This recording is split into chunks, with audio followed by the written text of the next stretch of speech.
Honoring Black History is brought to you by the Tennessee Education Lottery. Well, this month we celebrate and honor Black History Month. Throughout our communities, there are events and activities being held to talk about the importance of this month and how we can join together as a community. This morning we are joined by Dr. Daryl Carter, Director of Black American Studies at East Tennessee State University here in Johnson City. And Dr. Carter, thanks so much for joining us today. Well, thank you for having me. It's a pleasure to be here. Certainly an important topic as we look at this month and really being able to talk about as a community what this looks like for us. Correct. It's a wonderful month to both celebrate and remember, as well as to contemplate where we're going in the future and how we're going to get there.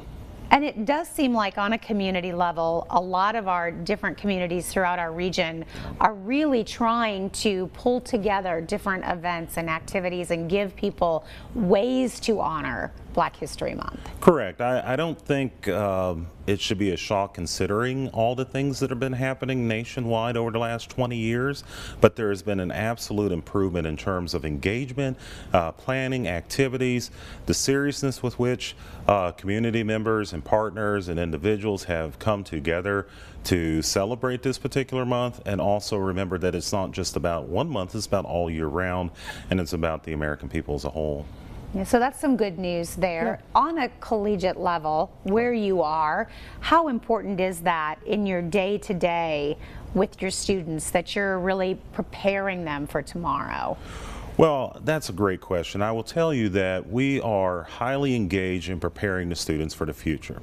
And that means encountering the world as it is. We want them to understand their discipline, we want them to understand their majors and minors, but we also want them to understand the way the world actually works, where we are presently, the challenges that we confront, and the opportunities that are in part a result of those challenges. And so that could be technology, it could be issues around diversity, immigration, so on and so forth. But we want our students to be well prepared so that when they go into the workforce, they understand what they're encountering, they understand how to deal with it, and they can make smart choices that will empower their lives.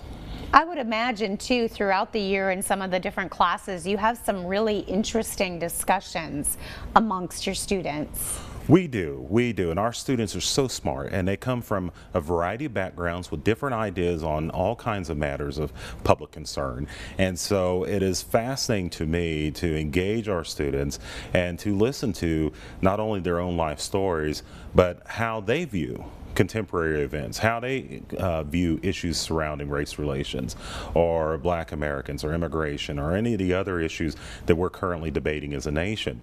And so we are a microcosm of what is happening around the country, and it is absolutely tremendous for us to be able to guide those young people in terms of training them, engaging them, preparing them for the future, and making sure that they know how to use the skills that we're giving them so that they can make sense of the future.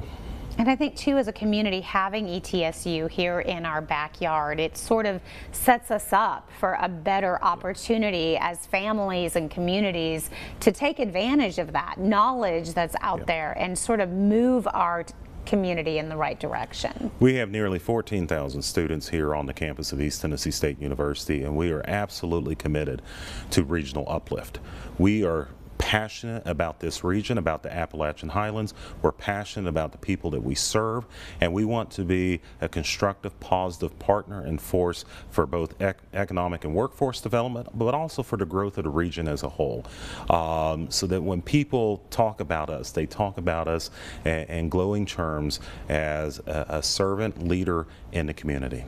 Yeah, it kind of all comes together. That's right. Different pieces of the puzzle. Dr. Carter, thank you so much for your time today. Thank you. Certainly appreciate it. Hey, be sure to tune in for WJHL's Honoring Black History Special. It will be airing tonight on our sister station, ABC Tri-Cities. It will begin at 7:30 p.m.